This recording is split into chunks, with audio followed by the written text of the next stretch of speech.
What's good, guys? SteelTwins back at you with another video, another preseason recap for you guys. As the Pittsburgh Steelers walked into Philadelphia, the other side of Pennsylvania, for their first official preseason game, where they did beat the Eagles 24-16. A great comeback victory, primarily led by Dwayne Haskins. I think we have a lot more to talk about than just Dwayne Haskins. Yes, because during the first quarter, in fact, I believe, correct me if I'm wrong, it was the first defensive drive for the Steelers, that there was some apparent breaking news that the Steelers were involved in a trade with the Jacksonville Jaguars for former Pro Bowl inside linebacker Joe Schobert. And it's kind of crazy because last year in the offseason, he actually signed a 5-year, I'd say roughly around $54 million contract with the Jacksonville Jaguars. And now it's being reported that he is being traded to the Pittsburgh Steelers due to our issues at inside linebacker. And the reason why I say issues at inside linebacker is because we all know that we can expect linebackers to be in coverage very often in the scheme, in Butler's scheme, in the 3-4 scheme. Yeah. And let's just say, literally, none of our inside linebackers are great in coverage. Bush may have the highest ceiling, but his height is always going to hurt him. Always. No doubt. And like you said, everybody else is just a liability. Spillane is a serious liability. Allen's a liability. And everybody else is just depth guys. Johnson's being developed. He's being developed and groomed for a potential starting role maybe down in his future with the Steelers. But you look at the team now, it's not great with our linebackers on receivers. No, and obviously we can expect a lot of that in Butler's system. Which is why the Steelers apparently, now this was only confirmed by one reliable source, Tom Pelissero of NFL Network. And he's a very reliable source. Yes. So this is confirmed that there is a trade in the works, or it has gone through, that the Steelers did in fact trade for inside linebacker Joe Schobert. I don't know exactly what we traded to get him. I don't know what we could have traded. There was rumors this past week that James Washington requested a trade. Maybe he's involved, but then again, Tomlin said in a few training camp interviews that that was false. Yeah, Washington did not come to the Steelers and demand a trade. So I don't know if that's still likely or not, or if he's involved. Not sure. Yeah, it's just it remains to be seen or said of what we traded to Jacksonville to get Joe Schobert. Yes. But whatever we did, I hope it's not anything major, especially with the contract that Schobert got. But it wouldn't surprise me if a team like Jacksonville wanted to trade Schobert to make sure that they don't have to deal with that type of money. Even though they offered him the contract just last year. Yeah. But the great thing about his contract is that apparently all his guaranteed money is going to be given to him after the season. He's only guaranteed $7 million this year. I can't say that's too bad. That's not too bad at all. Out of the 5 years that he signed, roughly $54 million, all his guaranteed money will be complete by after the season. Right. So if Colbert did indeed make the trade and got this guy on this team where he will be a significant upgrade when it comes to coverage for the inside linebacker position, this guy is a former Pro Bowler. He's still young. He's only 27 years old, so he's still got a few years left in him. Yes, he does. And he's a tackling machine. He can create turnovers. Again, great in coverage. Yeah. So compared to our guys, he's much better in coverage, and that's what we need. This is exactly the trade we needed to make.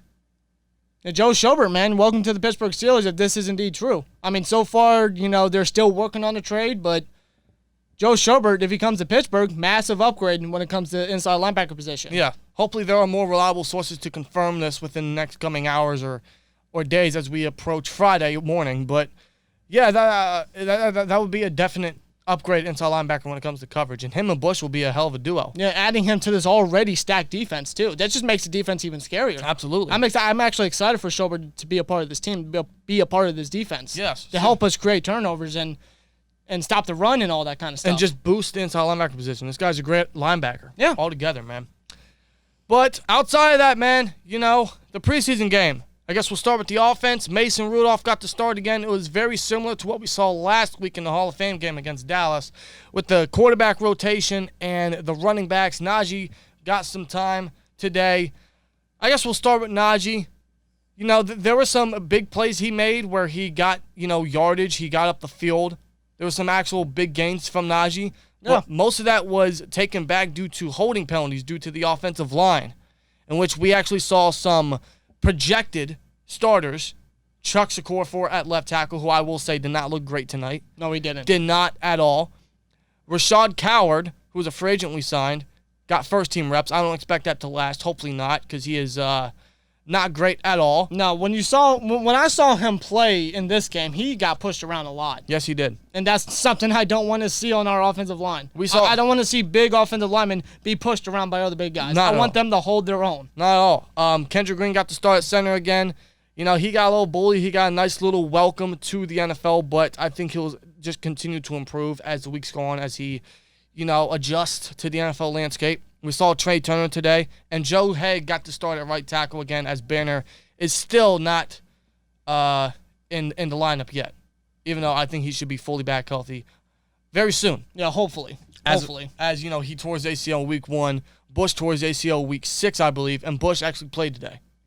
So Banner should not be too far behind on recovery time. Now, getting Banner back on the right side would be a definite upgrade over Joe Haig. But referring to that, Najee, man, he got some big gains that were taken away due to holding penalties from the offensive line, which sucked because, man, those highlights will not be seen when we all know what Najee's capable of. There were times where he had to make plays and yards for himself, which is all, is what we expect from Najee. But with Najee still being able to make plays on his own, this just goes to show you the type of player that he was in Alabama and still is in the NFL as a rookie. Yeah. One way or another, he's going to find ways to move the chains to get the ball moving. For sure. One way or another. Speaking of getting the ball moving, we did not see that much from quarterback Mason Rudolph today. Was not really all pleased with what we saw with Rudolph. He looked solid, I'd say. No, he wasn't great or he wasn't bad. I'd say he was decent. He was much better than he was in the Hall of Fame game, but not by much. No. And then came in Dwayne Haskins. Let's talk about Dwayne Haskins, man. I'd say he was really the star of the game, pretty much. I'd say so. I'd say he gets the game ball. Dwayne Haskins definitely had a lot more playing time than he did last week. Yes, he did, as he played in the second quarter, the entire third quarter, and a little bit in the fourth. So he definitely got, plenty playing time, for sure.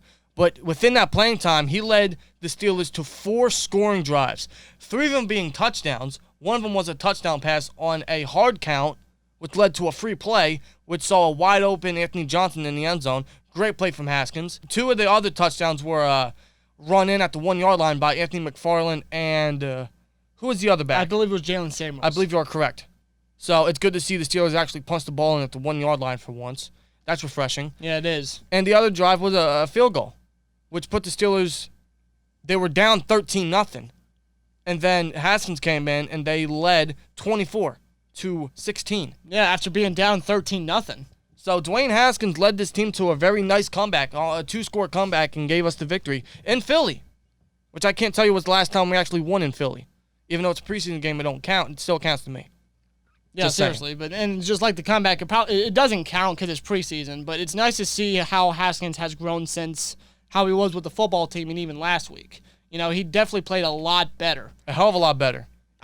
There were times he made mistakes. Every quarterback's definitely going to have a mistake. No, he wasn't perfect by any means. There's still growing pains with him, as expected. He's still a young quarterback. Of course. And he wasn't great by any means, but he was very good. I was actually very impressed with how Haskins was Very. tonight. I was very pleased to see Haskins. I was happy to see Haskins actually shine tonight. He's actually making a strong case so far.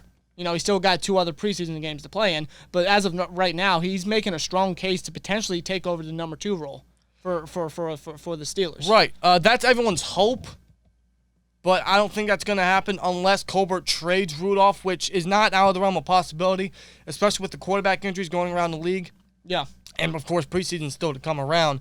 So it's not out of the realm of possibility, and I'm completely open to that. But Haskins, right now, has the best chance to win the number 3 job, especially after when Dobbs came in. He immediately threw a pick and didn't really do much in this game. Granted, he only had, 3 drives to work with? But still, that opening pick was not good from Dobbs at all. No, he definitely forced that. It was not necessary for him to force that ball. No, it wasn't. It really wasn't. But Haskins, I was definitely pleased and impressed with Haskins. I will say, and it's odd to say this because he finished the game with, I think, 160 passing yards and a touchdown. He only had 6 incompletions. I wish we would see a little more from the deep ball from him. And I don't think that's really his fault. It's more so of the play calling. And I'm not going to – this isn't no Randy Fichtner hate stuff here. No, it's not. They don't want to give up too much of the playbook, too much of the pie that they're baking right now. But going back to the offensive line real quick, man, when Chucks and Coward were benched.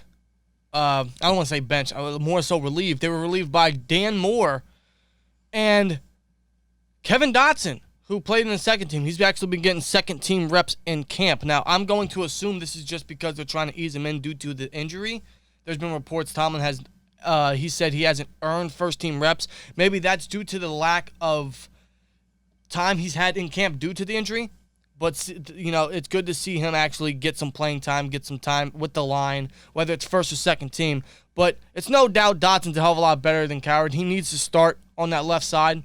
Oh, yeah, no doubt. When you saw Dotson in there, he held his own very well. And so did Dan Moore. I was very much impressed with Dan Moore, more so than I was with Chucks. To be real with you. I'm not saying Dan Moore's going to start over Chucks. I don't know if the Steelers are going to do that yet. Tomlin doesn't want to rush his rookies. No, he never has. I don't think he ever will, really. No, but Dan Moore definitely looked a hell of a lot better. And I say his reps he's had against Highsmith and Ingram and guys like that in camp, it's definitely done well for him because he's so more advanced than I think we're all anticipated. And this guy's a fourth-round pick. He is a fourth-round pick. This guy's only going to grow and get better. He could be a starter next year. Or maybe mid-season. We don't know. If Chucks continues to struggle, bring in Dan Moore. And Dan Moore's holding his own. So is Kevin Dotson. I prefer Dan Moore and Kevin Dotson than I do Chuck Okorafor and Rashad Coward as of right now. That's a no-brainer. As of right now. I feel like they hold their own more. They're better in pass protection and run blocking. I feel like, when we were running the ball around the left side a couple times later in the game, that was very successful. It was a hell of a lot more productive, that's for sure. Yeah. With any run back we had, actually. Yeah, so I'm more comfortable with those guys than the first team as of right now. So I'd like to see those two mix up a little more because it seems like they're actually starting to connect, which is making the line a hell of a lot better. And those are two young guys on that left side, which is great because that's that's what we can expect from this line. And that's what we want from this line. We want a lot of young and talented players on the line. Right, guys that are improving week by week, day by day. Yes, because that line needed to be young, and it is looking young. Yes, it is. It's only going to get better. I know it is. So that's more from the offense, man. Now going to the defense. Not really much to say from the defense, man. They did really good in the second half. They allowed 0 points. For the second straight week, I was incredibly pleased with the pass rush. Yeah, the pass rush for the Steelers is really strong. Especially from the depth, man. Quincy Roche got half a sack, leading back to his solo sack last week against Dallas. Yeah, so did Isaiah Loudermilk, too. Right. Jameer Jones is really starting to impress me a lot. He's just getting constant pressure on the quarterback. He actually forced a pick, which was picked off by Justin Lane. Yes, it was. So, I'm loving what I'm seeing from these outside linebackers, from these from these depth guys, all over the front seven, all over the D-line specifically, the pass rush specifically. Yeah, it shows how strong our pass rush is. It's great to see. Our pass rush is probably our strongest trait on that defense. Oh, clearly. And the depth is insane. These guys are just shining. I'm really liking what they're doing so far. I'm loving this pass rush. Oh, yeah. From these young guys. So once we get T.J. Watt, hopefully he gets extended very soon, as he deserves it. Yeah, I'm definitely expecting it very soon. I'm not worried about him sitting out. He doesn't really need to practice. He's T.J. freaking Watt. He could practice week 1 and then show up against Buffalo and wreak havoc immediately. Yeah. That's just how good T.J. Watt is. Right. But hopefully we get a contract extension with him very soon and just lock up the best edge rusher in the league. Yes. As for the secondary, we got 2 picks, Justin Lane and Lafaiti Pitts. Am I saying that correctly?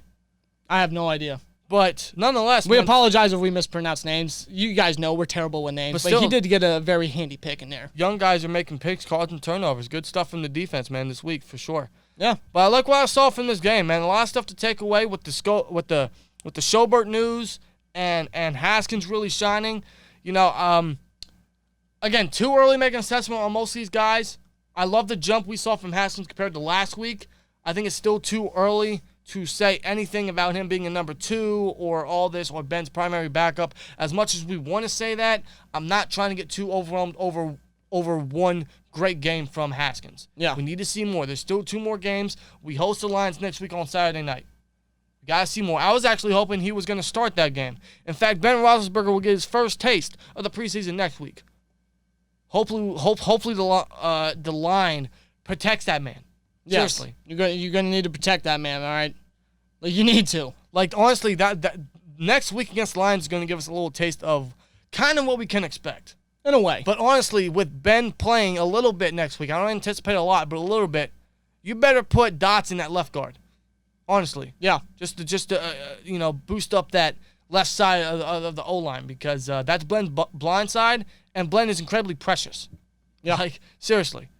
But other than that, man, Steelers get the comeback win. Dwayne Haskins specifically gets the comeback win as he was the primary reason for driving us down the field to all 24 points tonight. 4 scoring drives, 3 touchdowns, 1 passing touchdown, and a field goal.